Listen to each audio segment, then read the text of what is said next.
Hello and welcome to the Global View on this Tuesday. I'm Andrew Gagan. Good to have you with us again here at Ausbiz. So let's get to the news. So we saw a risk-on rally on global markets overnight, prompted by an agreement between the United States and China to temporarily slash reciprocal tariffs for 90 days. The US has dropped levies on Chinese imports from 145% to 30%, while China has cut duties on American goods from 125 to 10%. That saw the US dollar surge along with stocks on Wall Street, with the S&P jumping along with the Nasdaq. And we take a look at some of those specific stocks that are on the move there, particularly among the Mag 7, with Amazon up 8%, along with Meta. Now, separately, Apple lifted on a report that it's considering raising the prices of its new iPhone lineup. Shares of the retailers, including Nike, Lululemon, as well as Target and Walmart, surged. That's despite a 30% tariff still being a significant hit to retailers' margins.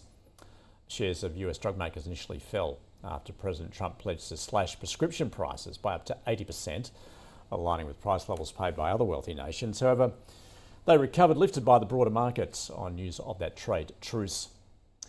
And the energy majors, they also rose on that news, whereas the gold miners tracked the falling price of bullion as investors moved out of the safe haven assets. So, to the detail, China and the United States effectively announcing a truce in their trade war, agreeing to roll back most of their tariffs, with the US dropping the extra tariffs it imposed on China this year to 30% from that eye-watering level of 145%, while China cutting them to 10%. However, President Trump warned that the tariffs could still increase if talks fail to secure an agreement within the 90 days. Tariffs imposed before April 2nd will remain, and Chinese products, including EVs, steel and aluminium, still face separate tariffs imposed over the past several years. It's unclear if China's ban on rare earths will count as a specific or US-specific countermeasure under the agreement. And in light of the trade war, de-escalation, Goldman Sachs lifting its forecast for US economic growth and lowering the probability for a recession.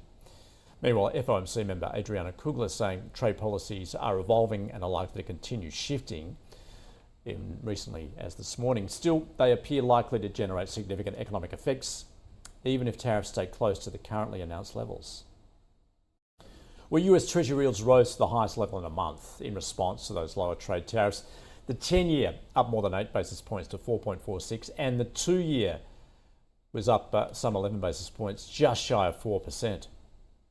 On the US dollar index, they're jumping around 1.5%, while safe haven currencies such as the yen and Swiss franc tumbled. The Aussie weakened to 63.8 US cents, and Bitcoin falling back to around 103,000 US dollars. Oil prices, they rose 1.5% to settle at a 2-week high, obviously on the prospect of improved economic growth forecasts for the globe. Brent crude futures up 1.6% at near $65 a barrel. Copper was up slightly. Iron ore jumping almost 3% to $101 a tonne. And gold tumbled as investors lessen their exposure to the safe haven assets. Spot gold down 3% at $3,225 an ounce. All right, let's unpack that news then and what it means, particularly for investors. Steve Sosnick joining us from Interactive Brokers. Steve, welcome back. So, I guess this just goes to what we're used to, is that expect the unexpected. What did you make of this news, and I guess how the markets have interpreted this? Well, good morning, Andrew. It's great to see you again. I think once again, the market is just craving good news about tariffs, and obviously anything that eases tensions is something that is going to be welcomed. Now, to be fair, I mean that's a big change today, 145 to 30. But bear in mind, 30 is still a huge tariff, considering we were at somewhere between 1.5% and 10% before, and yet the market is 2% above the pre-liberation day levels. So we basically just decided, you know what, this tariff thing, no big deal. I'm not too concerned. I don't know that that's particularly accurate either, but the momentum is so strong and the market is so receptive to anything that even has a whiff of good news about tariffs that it was enough to take markets off to the races. I actually did think that after the initial run at the open, we might see a little bit of sell the news activity, but nope. They came off their highs a little bit, but then closed pretty much right at their highs. Steve, up until this point, we've been talking about a bear market rally as such. Are we now are we now talking about a bull market? Yeah, yeah, I've never been a big fan of the artificial constructs, but yes, I mean this is kind of what's going on is we've like flipped a switch. We had VIX above 60, now it's below 20. We basically again we're above the pre-tariff announcement levels. Um, I don't think anybody realistically believes that the 90-day window is going to be problematic for anybody because I think all you really have to do is show up and make some noises and say you're negotiating, and that'll probably get extended. So, but still, as the Fed governor, you had the comment from Fed Governor Kugler. Uh, the economic effects are still very much unknown. We're still talking about bigger tariffs. That is going to lead to some inflation. We've also sort of created a little bit of a supply shock for ourselves because there weren't really any ships crossing the Pacific for a while. So now there's this backlog of stuff in Chinese ports that has to get here. So that probably raises shipping costs as well. There were also some very small tariff, basically anything under $800 was essentially subject to no tariffs before.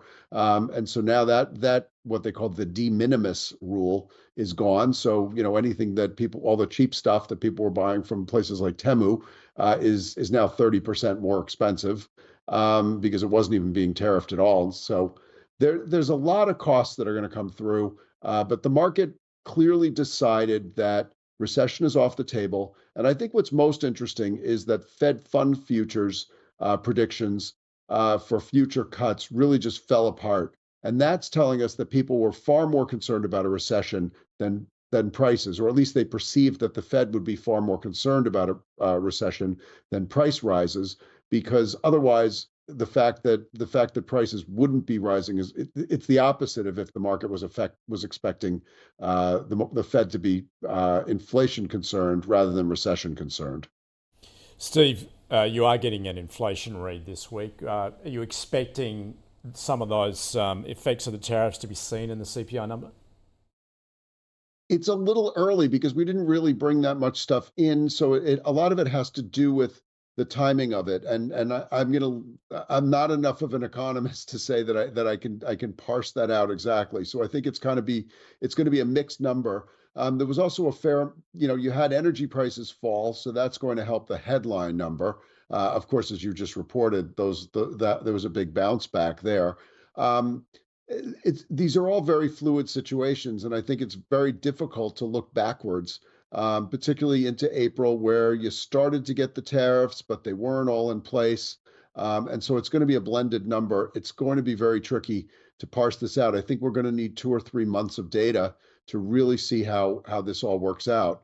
And then, of course, on top of it, the House gave out the preliminary budget announcement. There's sort of their first draft at a budget.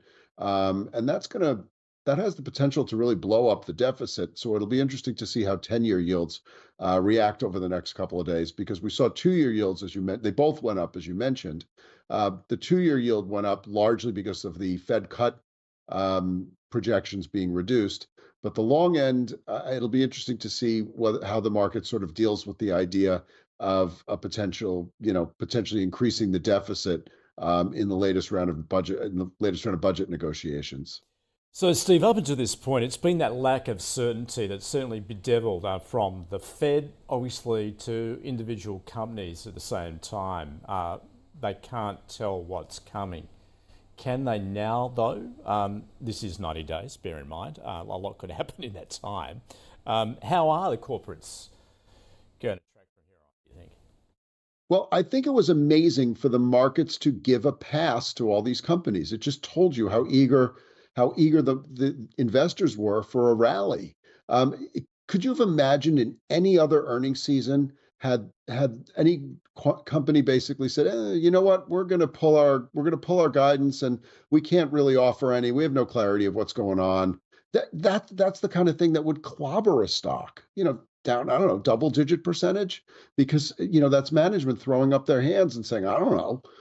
That's the worst well, the only thing worse that you'd hear from management is them actually cutting their guidance. So I guess they didn't do that. But the market gave them a pass. And, so they pretty much have this pass until next quarter. In general, we have seen some earnings expectations across the board be lowered. S&P earnings projections are sort of around more like 8% now when we came into the year at 12%. And mind you, we're only 5% below the highs that we saw in February. So you can argue that we went from, somewhat fully priced to undervalued, and now we're starting to get back to maybe a little bit of overvalued territory. But this momentum is just so ferocious. It's really a freight train that you don't really want to stand in the way of. Well, meanwhile, obviously the volatility index. So what are you seeing there then, and where's this likely to go? Well, I think actually, we went from incredibly rich to now it's actually getting back to cheap. I mean, I think mid-teens is sort of saying that the market is not quite complacent, but sort of borderline complacent. And, so this is where I'm back on my, don't fight the tape, but insure against it instead mantra, because, again, the momentum is so strong. I don't necessarily want to say, go out and short stocks that, that would have clobbered you today. But on the other hand, when you see VIX, sort of 18.5, as you just showed, that's a pretty attractive level to start putting on hedges if you think we've come a little far, a little quickly. We've basically had a double-digit return in a very, very short period of time. And don't forget, although we like to think that, the markets are volatile when they go down, this is volatility. 3% move is such an outlier from a volatility standpoint. So I think the idea with all these moving parts to just sort of say that we're going to go back to the prior levels of volatility that we saw, let's say, prevail over the past couple of years, just doesn't seem realistic. So that, in an era where it always makes sense to, look for things that are a little washed out, volatility is getting close to being washed out in that regard. Steve, we're at that point, aren't we, where extreme volatility has become the norm almost? Yeah. We went months without a sustained 1% moves. We went, I think, years without a 2% move. Now we're getting them routinely. And so the idea, remember, VIX, it's, what I like to say is VIX is not a fear gauge, but it plays one on TV. VIX is the market's best projection of volatility over the coming 30 days. Now, it's really heavily biased on institutional demand for hedging protection. And we're basically being shown that there really isn't much demand for that hedging protection. I've often used the term at the options conference that I spoke at last week. I used the analogy that VIX is like the price of parachutes when the plane hits turbulence. And now sort of everybody's decided that they can handle the turbulence. This is the kind of thing that would have had people, reaching for the bags in their seat pocket a few, if I told you we were going to have these kind of sustained moves. Meanwhile, now we're sort of like, okay, but this is, again, socially acceptable volatility. We like the 3% up days. It's the 3% down days that freak us out. So I think that's kind of why you see what I don't know if we're at full complacency yet, but we're getting closer to that each time we see VIX if VIX continues to trade down. Steve, thanks for joining us on Interactive Brokers. My pleasure, Andrew. Talk to you soon. Look at where we're likely to get going. Not surprisingly, it is in the positive, as you can see. SPI futures up almost 1.2%. Stay with us. We're going to get right across that in just a moment.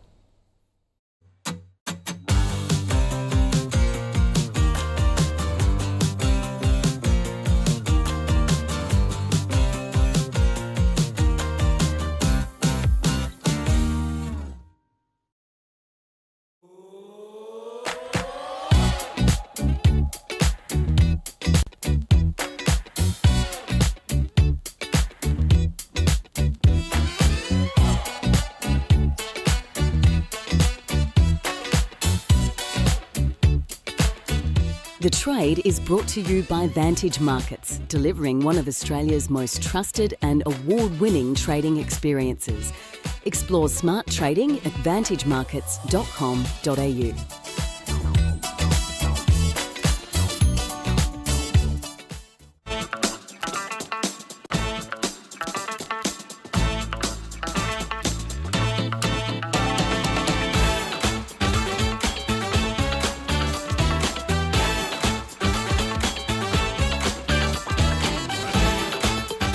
Three Stocks 4 is coming soon to Ausbiz. Register now, ausbiz.co/3.